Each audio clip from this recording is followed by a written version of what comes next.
টেকসই ও স্বল্প কার্বন নির্গমন ভিত্তিক ধান উৎপাদনে বিনিয়োগ বাড়ানোর উদ্যোগ নিয়েছে এশীয় উন্নয়ন ব্যাংক এবং consultative group on international agricultural research.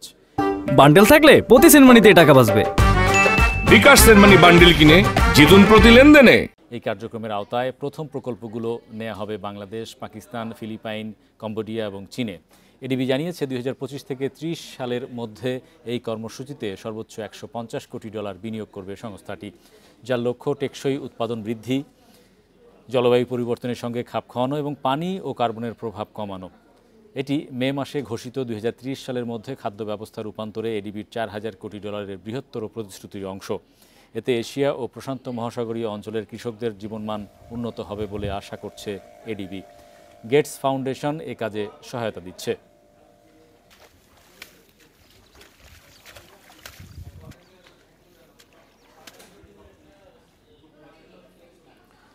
রপ্তানিমুখী তৈরি পোশাক শিল্প মালিকদের সংগঠন বিজিএমই এর সাবেক সহসভাপতি এবং টিম গ্রুপের ব্যবস্থাপনা পরিচালক আবদুল্লাহিল রাকিব ও বাংলাদেশে বিমানের ক্যাপ্টেন সাইফুজ্জামান গুড্ডু কানাডায় নৌকা দুর্ঘটনায় মারা গেছেন।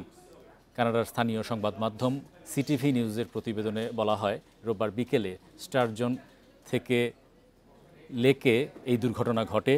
3 জনকে বহনকারী নৌকাটি ডুবে যাওয়ার খবর পাওয়ার পর স্থানীয় সময় বিকেল 3টার দিকে জরুরি উদ্ধারকারীদের ডাকা হয়। অন্টারিওর প্রাদেশিক পুলিশ জানিয়েছে 3 জনের মধ্যে একজন সাঁতার কেটে তীরে উঠতে সক্ষম হলেও অন্য 2 জন ডুবে যান। নৌকাটিতে কোনো লাইফ জ্যাকেট পাওয়া যায়নি বলে জানিয়েছে কর্তৃপক্ষ। এ ঘটনায় বিজিএমই এর সদস্যদের কাছে শোকবার্তা পাঠিয়েছেন প্রশাসক আনোয়ার হোসেন।